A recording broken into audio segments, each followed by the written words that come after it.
Saints.com and Saints Vision. I'm Jim Powers, the voice of the Saints. Glad to have you with us on the Saints Vision Sports Show.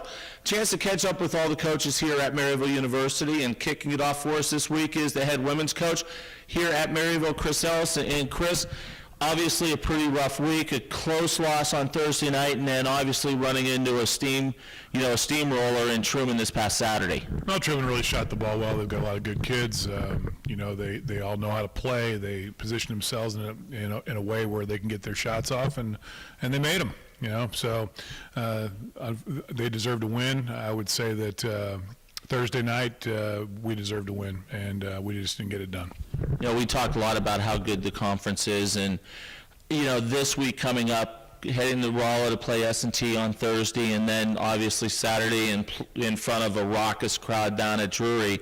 You hate to say must-win situation towards the end of January, but in the GLVC, it's kind of looking that way, just for the simple fact of seeding and different things like that, especially with the stretch run in February. Well, if we want to be playing in March, we're going to need to win a few more. And so we got to quit fouling. We're putting teams on the free throw line, I think, 160 times in the last 4 games. That's just ridiculous, and we're not getting nearly that many shots, and they're making them. And, that has been the difference in the last 3 losses, is at the foul line.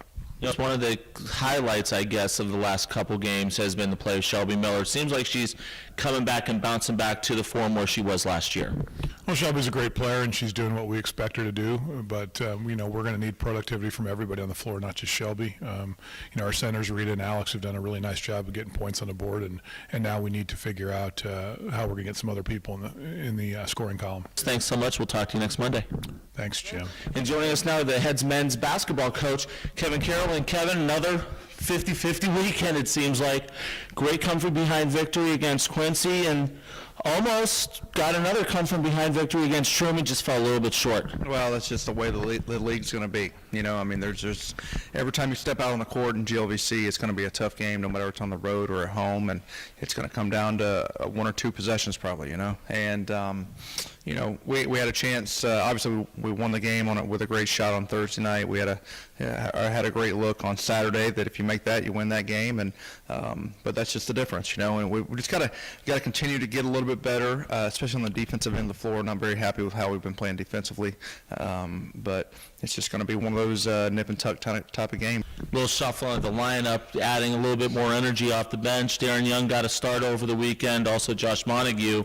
And what we talked about last week with them coming off the bench, and they kind of did the same thing in the starting lineup last week. Mm-hmm. And, we've been kind of banged up a little bit, which we've kind of had to shuffle some things around here the last few weeks. But like you said, that's what we're looking for. We're looking for some guys to come in and really give us a spark on the defensive end, give us a little bit more energy, give us a little bit more toughness. And, I thought those guys did a good job. And we'll reevaluate this week and kind of see what we think is the best lineups for this week. Absolutely. All right, let's talk about this week. First off, S&T on Thursday night. It seems like they've turned the corner a little bit on their season. They're starting to play some pretty good basketball. Well, I just think they're another team. They're similar to Quincy in the sense that I don't think that their record is nearly indicative of how good they are. Right. They've played a very, very tough schedule, and have had a lot of close games this year.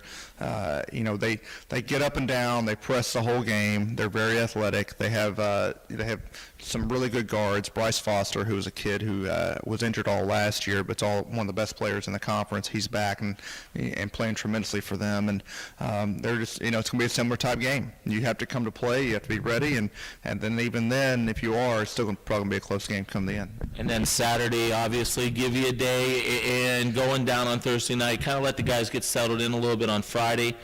Pretty big matchup. I know we've talked a lot about it. Now it's the week of CBS Sports Network and their D2 division, D2 game of the week. It's going to be a great crowd. We know that, but it's going to be a great game too. Yeah, and a big game, and that's what we talk to our guys about is, we have to take care of business so we can have the opportunity to play in big games.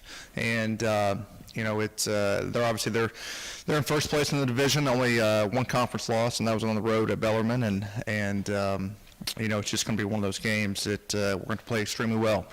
But the great thing is this is why you come and play college basketball in the GLVC, is to get the opportunity to play in front of, a sold-out crowd on national television against last year's defending national champions. I mean, if you're not a competitor, how could you not love this type of environment and type of opportunity to play in? Well, and also you got an Ohio guy on the broadcast in Scooney Penn, so I'm kind of excited about that. Us Ohio guys may not be able to defend, but we can do broadcasting pretty well. Yeah, he wasn't that great of a defender either, So. But he can shoot the rock, though. Definitely. So, Kevin, it's going to be a great weekend. It's going to be very exciting, and looking forward to the trip and getting a couple victories on the road. All right. Thank you. Kevin Carroll, the head men's basketball coach here at Maryville. Once again, this week's Thursday night's game against S&T on Saints Vision, and then Saturday, a lot of things going on. We'll have the game on Saints Vision audio only. Game will be on CBS Sports Network at 11 o'clock Saturday morning. If you can't make it to Springfield, we're going to have a watch party here starting at 10:30. A lot of different ways for you to support the Saints. If you're going to be in Springfield, make sure you look online on our website. A lot of great things will be happening on Friday night as well down in Springfield. For Coach Carroll, I'm Jim Powers, the voice of the Saints. Glad to have you with us here on Maryville Saints Vision. Also, make sure you follow us at Maryville Saints on Twitter and also on Facebook, just like our page, Maryville Athletics. Have a great week, everybody. It's going to be a fun time down in Springfield and down in Rolla. And as always, go Saints.